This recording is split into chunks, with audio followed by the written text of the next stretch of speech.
Here's the one that went through the United States Senate. Okay? 600 pages. 600 pages, and that doesn't account for the financial side of it, which goes through another committee.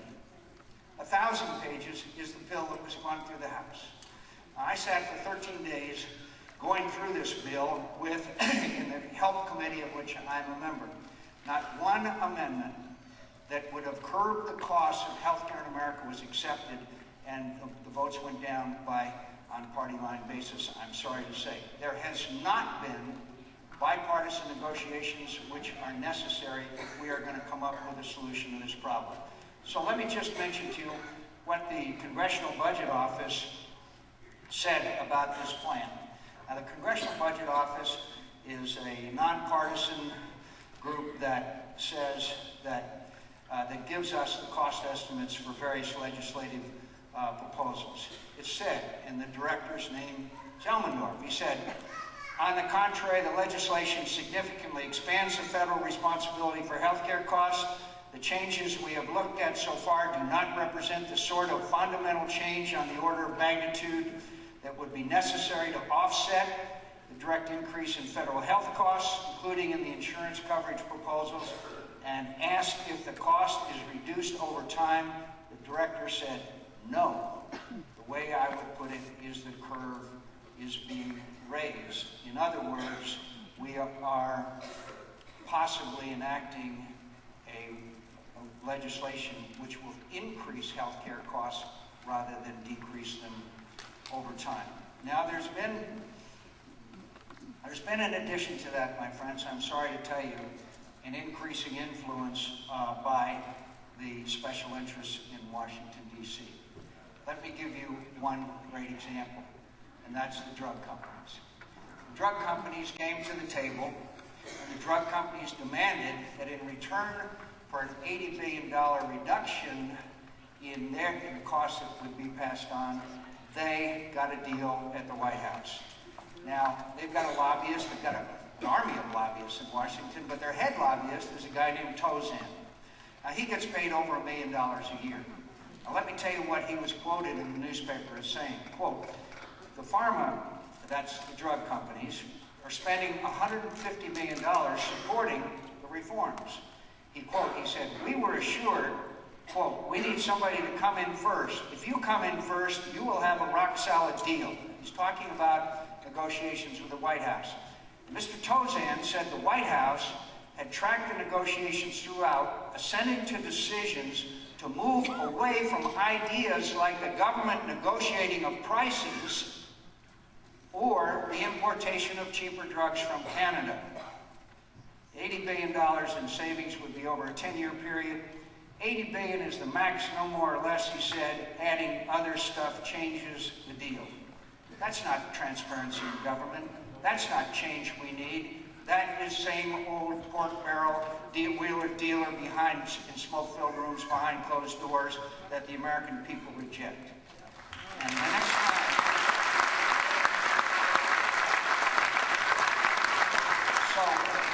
next time you pay an exorbitant amount of money for a prescription drug, you can be glad to know that the drug companies are making billions of dollars in profits, and you can't re-import drugs from Canada, and they're not going to have competition for the provision of drugs under Medicare.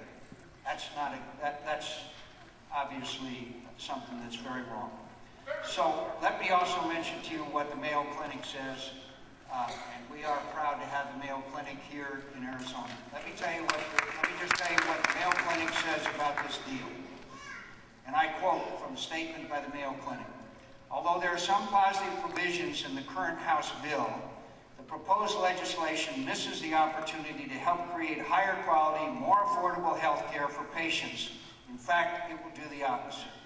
And then they go on to say, unless legislators create payment systems that pay for good patient results at reasonable cost, the promise of transformation in American health care will wither. The real losers will be the citizens of the United States. Now let me mention couple other items. Now the so-called public option is not public option in my view, it's a government option. And I do not understand.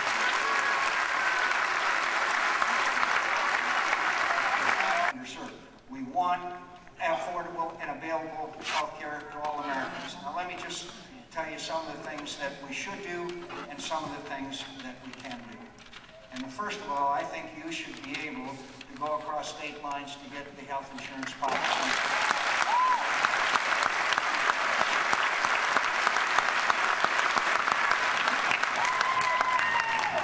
Insurance reforms should improve access. Medical malpractice. Any physician will tell you that they practice defensive medicine for fear of being sued.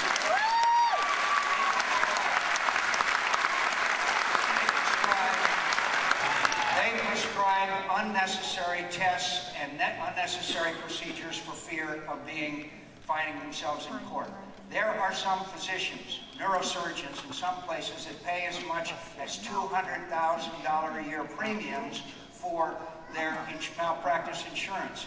Who pays for that in the long run? Obviously, we know the answer to that. So we need to allow every American. Man, you're going to have to stop, or you're going to have to leave. You're going to have to stop, or you're going to have to leave. This woman right there, please. Goodbye.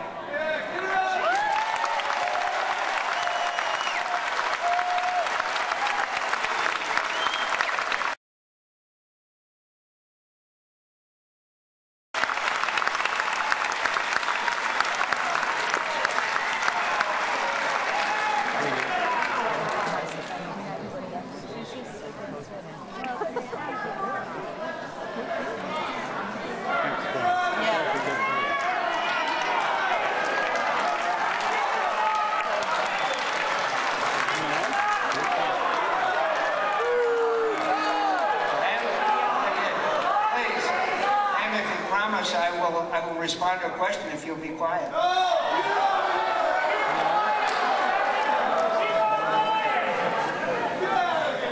ahead.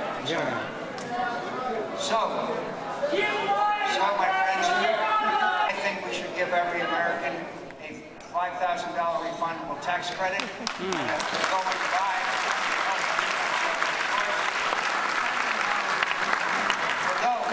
For those who have pre-existing conditions that are uninsurable, we have to establish risk pools, and it's going to cost taxpayer money so that every American can have an affordable health insurance policy so that they have access to it.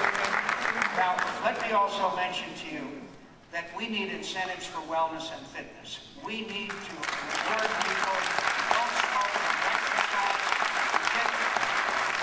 obviously practice wellness and fitness, and this is not a commercial. Safeway has a program for their employees where they reward with cash those employees who practice wellness and fitness, who don't smoke, who take care of themselves, and guess what? Their health care costs have declined. My friends, I saw, and I'm sure you have seen, the rate of obesity in the United States of America is appalling. And we've got to bring wellness and fitness into this equation, and we can do that. So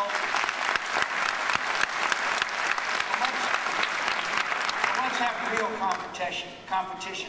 Let's have health savings accounts more affordable and available. Let's make sure that the free market can function, and I believe that we can bring healthcare costs under control and keep the highest quality healthcare in the world. By the way, on the highest quality healthcare, I was down at a place called MD Anderson in Houston, which specializes in treatment of cancer patients. There were people there from 90 countries all over the world who would come there because it's the highest quality healthcare. The same thing is true with Mayo. The same thing is true with other healthcare facilities we have here in the state of Arizona and all over America. So,